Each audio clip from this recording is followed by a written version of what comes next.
الطاهرات نبع طهر أصل مجد لا يخاف جور دهر في ثبات دائمات نبع طهر أصل مجد لا يخاف جور دهر في ثبات دائمات لن تعيدوا حكم أهلي قد عزمنا كسر قيد من حياة البائسات لن تعيدوا حكم أهلي قد عزمنا كسر قيد من حياة البائسات في سبيل الله سرنا كي نناهض.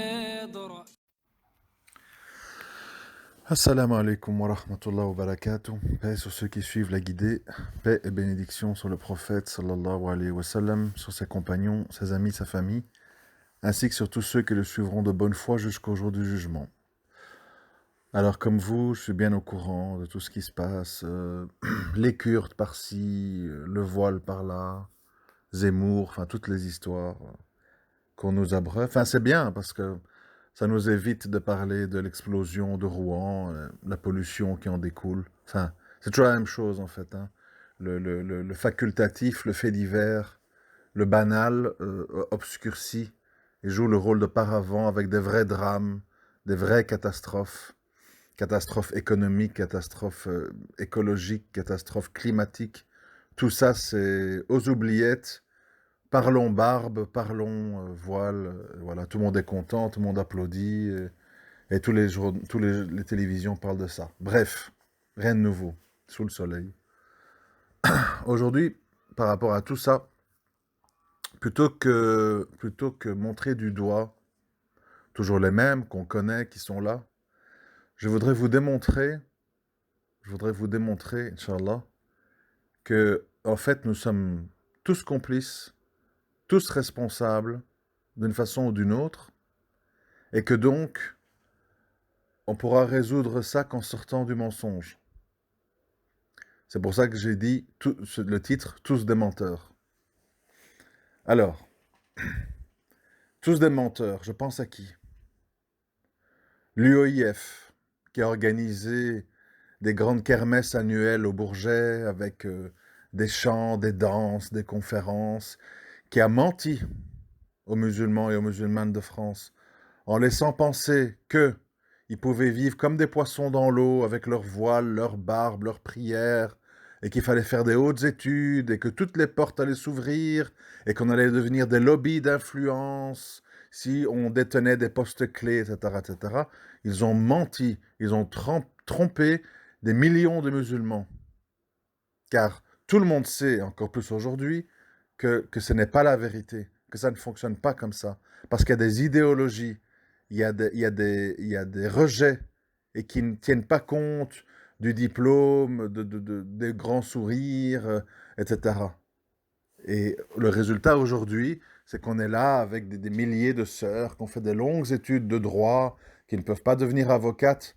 Enfin, n'allons pas aussi loin. On ne peut même pas bénévolement accompagner des enfants dans des activités extrascolaires.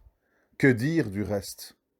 Alors aujourd'hui, on se retrouve avec des tonnes de musulmans frustrés, qu'on a menti, qu'on a baladé, qu'on a fait croire qu'ils avaient toute leur place en France, sans faire aucune concession, et qui pouvaient demander une pièce pour prier au travail, qui pouvaient aller voiler, qui pouvaient aller barbus, qui pouvaient demander des congés pour la fête de l'Aïd et le Ramadan.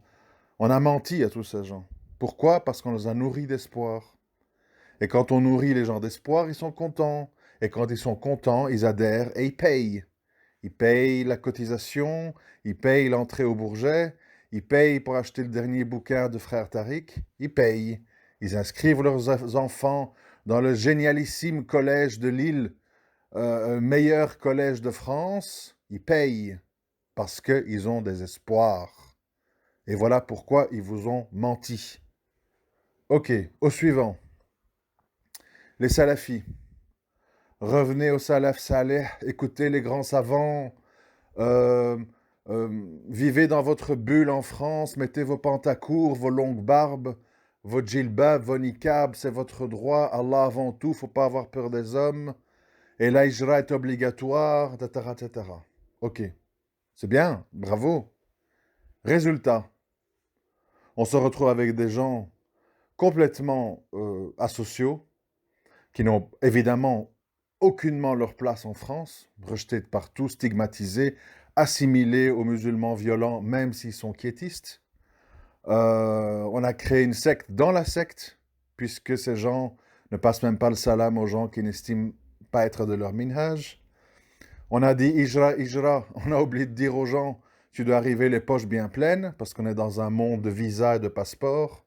Et donc, si tu ne viens pas avec une valeur ajoutée économique, on ne voudra ni de toi en Tunisie, ni en Turquie, ni en Arabie Saoudite, ni nulle part. Au contraire, tu vas être un fardeau. On va dire qui est ce type qui vient de l'étranger, qui vient avec venir nous apprendre notre religion avec ces trucs de wahhabites, et vous allez vous retrouver dénoncé, stigmatisé là-bas aussi. Mais on a bourré la tête aux gens avec mets ton pantacourt et une longue barbe, prépare ta hijra. Et au final, évidemment, les conséquences, il n'y a personne. Tout le monde s'en lave les mains et tout le monde dit Qadar Allah. C'est facile, ça coûte pas cher. Suivant. Suivant, ben, les djihadistes, hein, Daoula Bakia, venez, venez, on contrôle tout, ramenez vos femmes et vos enfants, c'est la grande renaissance de l'État islamique, etc., etc. Évidemment, évidemment, on vous a menti parce qu'on ne vous a pas dit. Ici, tu seras fliqué comme un gosse. Ici, on va prendre ton passeport. Ici, au moindre pas de travers, tu seras considéré comme un traître ou un espion. Ici, nous avons des jeeps et des kalachnikovs et les ennemis, ils ont des bombes, des drones, des trucs à guidage laser contre qui on ne pourra absolument rien faire. Mais venez, venez mourir avec nous. Plus on est de fous, plus on rit. Donc, on vous a menti. La liste, elle est encore longue. Je ne vais pas faire la liste de tous les mensonges. Venez dans les tarikas, Soufia, au fin fond des montagnes du Maroc et de l'Algérie. Il y a un cheikh ultra lumineux, tellement éblouissant qu'on en devient aveugle. Venez danser, chanter avec nous. Et ça va vous rapprocher d'Allah et de son messager et abandonner ce bas monde qui n'est que pourriture et putréfaction, l'islam politique, Berkes, etc. Bon, mensonge, mensonge, mensonge. Tout le monde ment, vous comprenez? Tout le monde vous a menti. Pourquoi? Parce que l'argent, parce que l'idéalisme aveugle, parce que l'utopie, tout le monde ment. Et comme tout le monde ment, et que personne ne parle sérieusement aux musulmans en disant la réalité des choses, eh bien on se retrouve avec plein de gens qui apostasient, plein de gens qui sont déçus, plein de gens qui font marche arrière, plein de gens amers suite à des déceptions, des divorces, des tragédies, etc. Et donc, comme je l'ai écrit dans mon Facebook, je ne sais plus exactement la tournure, mais j'avais dit, sachez qu'un lion en pleine possession de ses moyens n'est pas attaqué. Quand les vautours et les hyènes commencent à l'encercler, c'est parce qu'il est blessé et mourant. Donc, soignez vos blessures pour chasser les charognes. C'est logique. Aujourd'hui, personne ne comprend pourquoi on est comme une balle entre les pattes des chats qui jouent avec nous en Syrie et ailleurs. Pourquoi des désillusions, pourquoi des échecs, pourquoi les humiliations. Bon, je ne vais pas vous faire la liste de tout ce qu'on entend à la télé. Mais parce qu'on est dans le mensonge, parce qu'on est dans les utopies, parce qu'on est dans l'idéalisme et nous ne sommes pas dans la réalité, ce que j'appelle l'hyperréalisme. L'hyperréalisme qui consiste à dire, pas seulement ce que je dis, je ne vais pas faire l'arrogant, mais certaines choses que je dis, quand je dis, sachez que dans le monde d'aujourd'hui, on est dans un monde de passeports et de visas. Ça veut dire que quand vous n'êtes pas dans votre pays, vous êtes un étranger. Un étranger, ça veut dire que vous êtes suspect, surveillé et expulsable sur un claquement de doigts. Ça, c'est la réalité. Il faut le savoir quand on dit « Ah, le Soudan, la Mauritanie, machin ». Là-bas, vous ne parlez pas la langue, vous ne connaissez pas les coutumes, vous ne connaissez pas les habitudes alimentaires, vous n'avez pas de travail, etc. Ça aussi, j'ai oublié de dire dans les mensonges euh, des gens, on va dire, néo-salafis. Ah, il faut faire étudier la science, etc. Oui, d'accord. Et qui paye vos 10 ans à Mecque et Médine pour étudier l'islam des livres, pas l'islam du terrain? Ah, c'est papa, maman, on se cotise, je reviens en France les 2 mois d'été, je travaille pour payer mes études, etc. On oublie de dire que l'argent, c'est le nerf de la guerre. Encore hier, je voyais une émission de quelqu'un qui vit à Istanbul. Et, et qu'est-ce qu'il a dit? Ben, un appartement digne de ce nom, plus ou moins propre et habitable, sans compter les frais d'électricité, Internet, l'école des enfants, manger. Ah ben, c'est le prix du SMIC en Turquie. Donc voilà. Ça veut dire même si vous avez un travail en Turquie, ça va juste vous suffire à vous payer un appartement décent. Et le reste, comment on paye? C'est ça la réalité. Et faire semblant que ça n'existe pas, non, non, non, ça va aller, Allah pourvoira, etc. Ça, c'est facile. Toujours, je dis, c'est facile de dire ça. Et parce que c'est dans plein de sujets qu'on fait comme ça. Hein, fais les sabbats pour te marier. Bon, vous voyez, on simplifie. Et après, quand c'est le grabuge, quand c'est la porcherie, il n'y a plus personne. Ah, mon frère, sabre. Vous voyez, tout le monde botte en touche, quoi. Comme d'habitude, quand vous dites, ah, mais je suis en Mauritanie, j'ai plus d'argent. Le frère, envoyez-moi 100 euros, j'ai un enfant à soigner. Ah, Ri revient, il y a la CAF, truc, la carte vitale. On peut rien faire pour toi, nous-mêmes, on est mal, bon.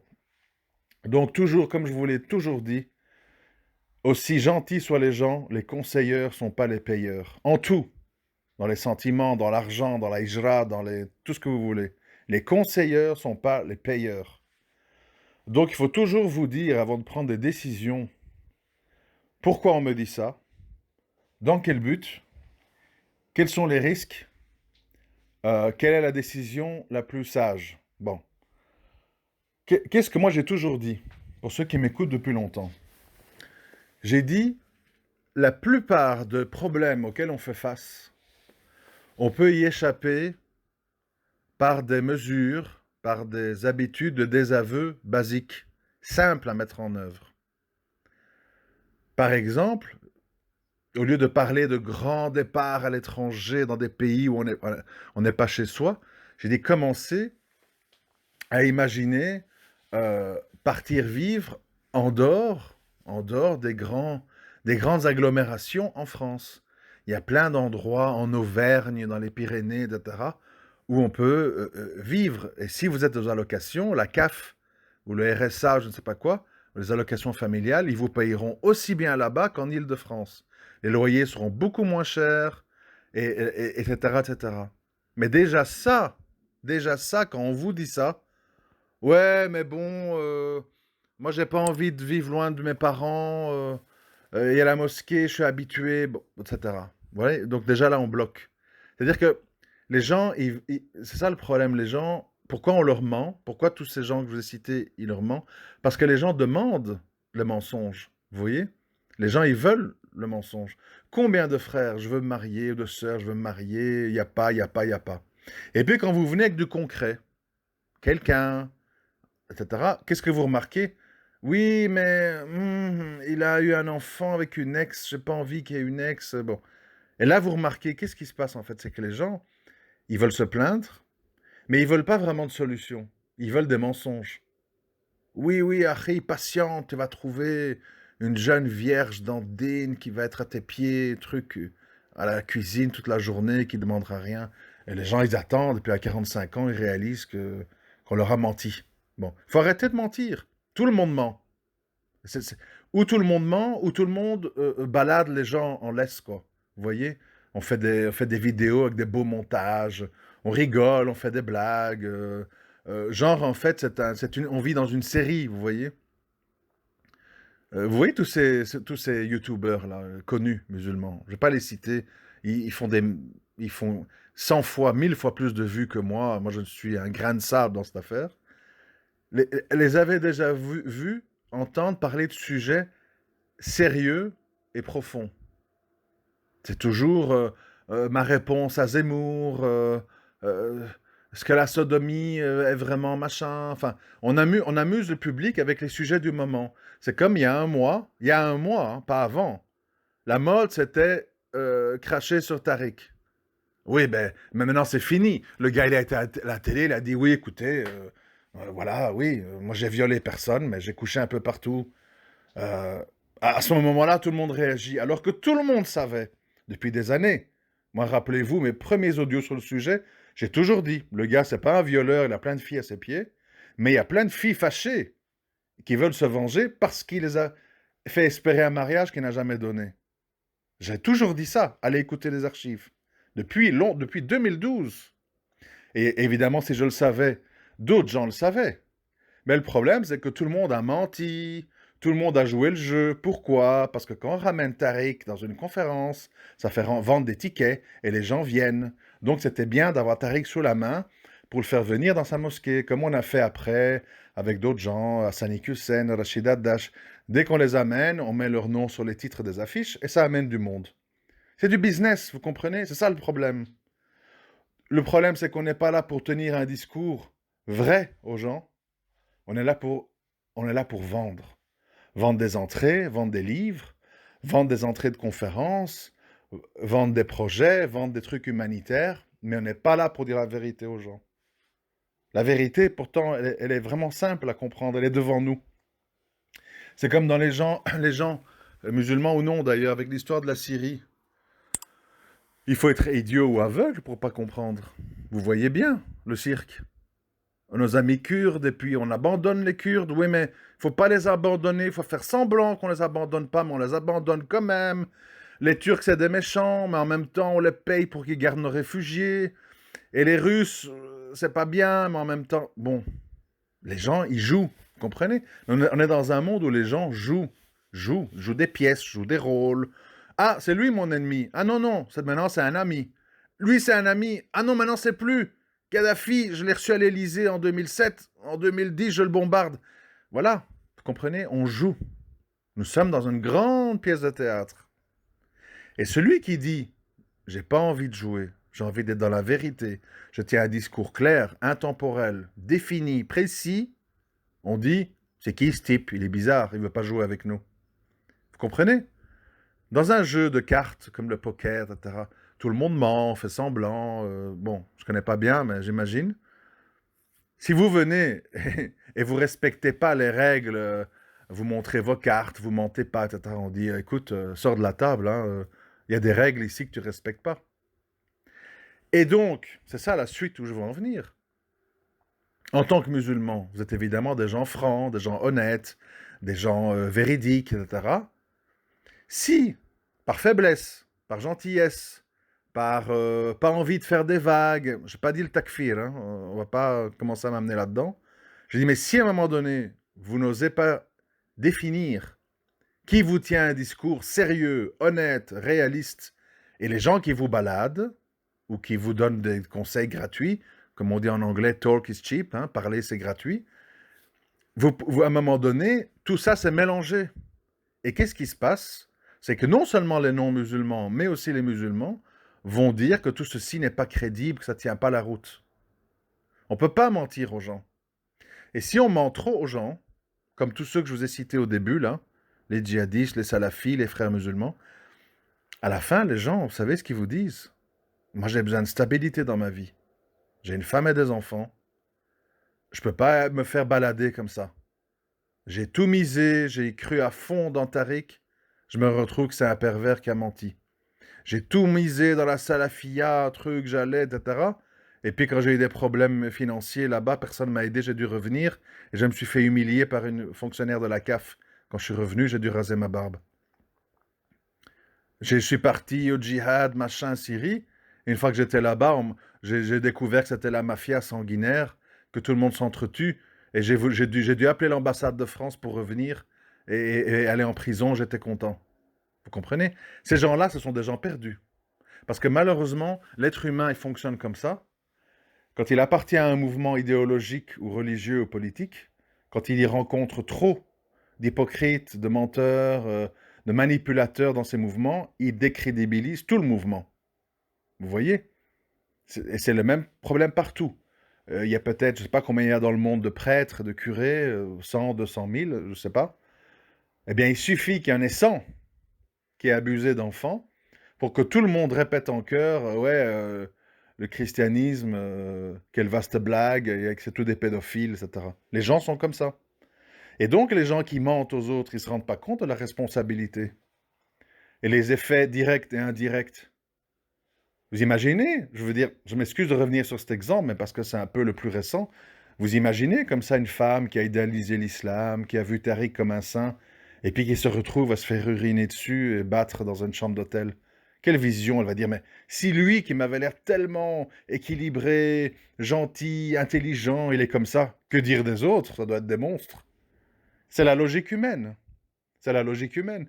Et donc si on en est là, c'est un châtiment divin pour nous les musulmans, d'avoir accepté ou d'avoir participé au mensonge.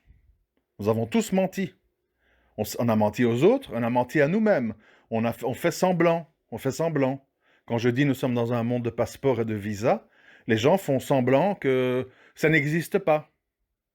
Alors qu'ils savent que tu n'as pas un visa en ordre, tu es expulsé d'un pays.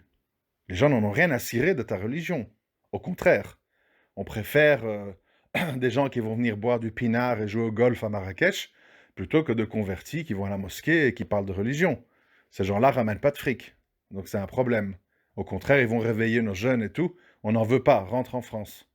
Par contre, si tu viens jouer au golf, tu rachètes un riad, tu donnes de l'emploi de barman et de servante, etc. Bienvenue. Si tu manges du porc et de l'alcool, on t'en sert nous-mêmes, tu peux aller l'acheter au supermarché Marjane. C'est ça la réalité du monde. Et moi, je me bats depuis des années pour amener les musulmans vers la réalité, la vraie réalité. Pas les théories, pas les choses hors contexte, pas les idéaux inatteignables qui après amènent frustration et déception.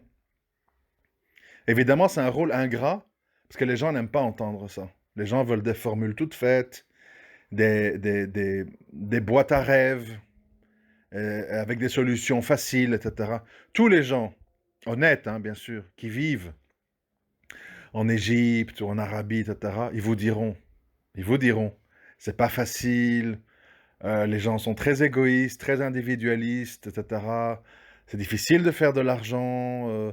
Si j'avais pas des combines avec la France, avec des allocs, avec ma famille, je pourrais pas. Ils vont tous vous dire ça, les gens honnêtes.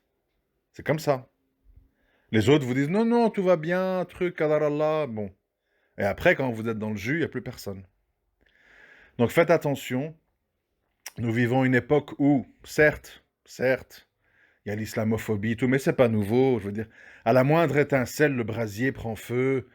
On se retrouve avec un fonctionnaire de police qui tue ses collègues, alors qu'il était un pratiquant très léger, à ce que j'ai compris. On se retrouve avec des débats sur le voile. Enfin, vous comprenez que toutes les routes mènent à Rome, comme on dit. Hein. Ici, toutes les routes mènent à l'islam, à le voile, à la barbe. C'est comme ça, c'est pas nouveau, ça a toujours été comme ça. Le problème qu'il y a maintenant, c'est qu'il faut écarter, il faut ne plus écouter les musulmans qui vous mentent, qui vous baladent, qui vous font miroiter des chimères et des fausses promesses, ou des solutions toutes faciles, toutes proches. Non, nous sommes sur la terre des épreuves, ce n'est pas facile. Nous ne sommes pas au paradis. Comme je l'ai écrit sur Facebook, c'est dur de se marier, c'est dur de rester marié, c'est dur de subvenir à ses besoins, c'est dur de trouver un équilibre de vie, etc. C'est dur. La vie est dure. C'est une lutte. C'est une lutte, surtout quand on veut être juste et quand on veut être dans le bien et la vérité. Si on s'en fout, je bosse, je paye mon crédit, je fume mon joint, je m'éclate sur la saison 11 de Fortnite. Oui, la vie, elle est moins dure. Ça dépend ce qu'on cherche. J'ai pas dit que l'un empêche l'autre, mais vous voyez ce que je veux dire. Donc, à un moment donné, malheureusement, parce que ça devrait être autrement, mais ce n'est pas le cas, à un moment donné, il faut se prendre en main. Il faut réfléchir en tenant compte de tous les paramètres, d'où mon insistance sur la jurisprudence du contexte, fiqh el-Waqi', et tout mettre dans la balance et prendre des décisions de moindre mal en attendant que les choses s'éclaircissent et deviennent plus lisibles. Parce qu'à l'heure d'aujourd'hui, que vous vous tournez à gauche, à droite, en haut, en bas, tout paraît flou, tout paraît bizarre, dangereux, instables, et les chefs de famille, ils ont des enfants, des épouses à s'occuper, ils doivent offrir à ces gens un minimum de stabilité de vie, et ils ne peuvent pas se permettre de suivre n'importe quelle chimère ou n'importe quelle utopie et précipiter tout le monde dans les drames. Aujourd'hui, nous avons des centaines de milliers de femmes et d'enfants dans des camps qui vivent comme des rats, dont personne ne veut, etc. Qui s'en préoccupe? Pas grand monde. Pas grand monde. Je suis pas du tout sûr si on devait même, imaginons, ramener ces gens ici et qu'on dirait chaque famille musulmane prend un enfant en charge ou une veuve en charge. Je ne suis pas sûr qu'il y aurait la file à la mairie pour s'inscrire sur les listes. Vous voyez ce que je veux dire? Donc voilà ce que je voulais vous, ce que tout ceci m'inspire. Attention aux menteurs. Attention aux vendeurs de rêves. Les conseilleurs ne sont pas les payeurs. Prenez-vous en main et prenez les bonnes décisions. Assalamu alaikum wa rahmatullah wa barakatuh.